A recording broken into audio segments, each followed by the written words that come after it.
this painting integration surprised me, and I'm so excited I get to talk about it here.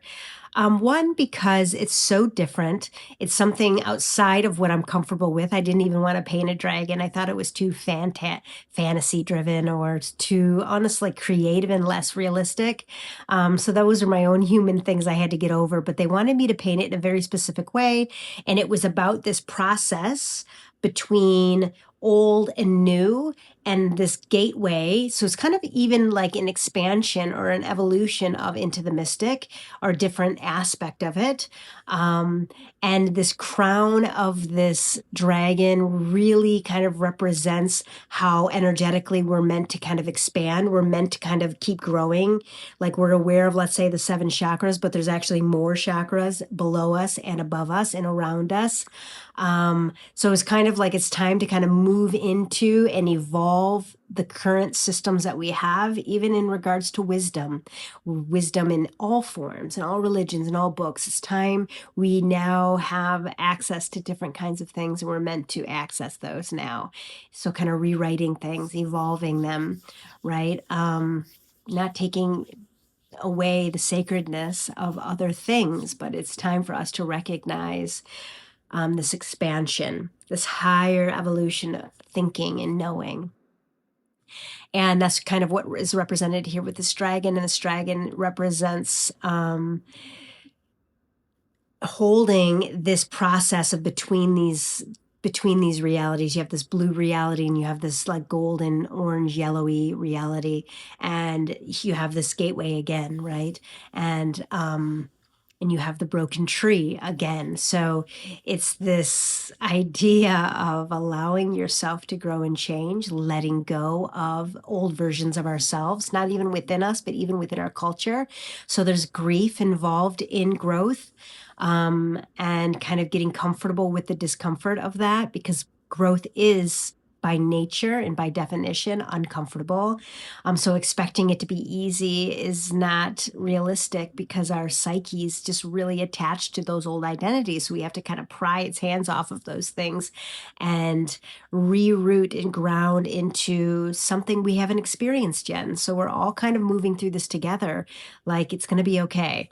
And you can almost see this like figure eight path on this painting, which is really cool, and how we've never been here before. So it's a little bit barren, this new golden reality, this higher new earth reality, this new space is we've never been here before.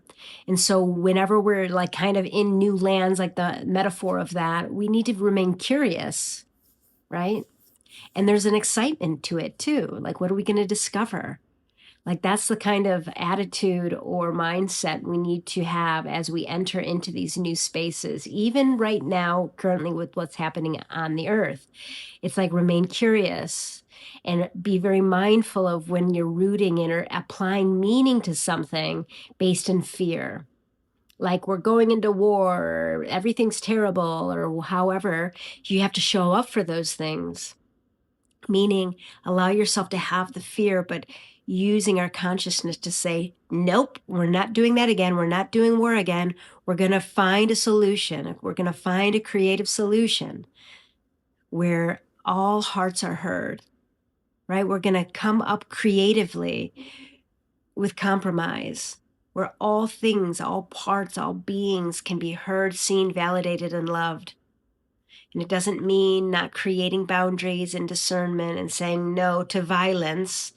Violence of life itself needs to be a fundamental rule, because there's a sacredness to life, all life, all life.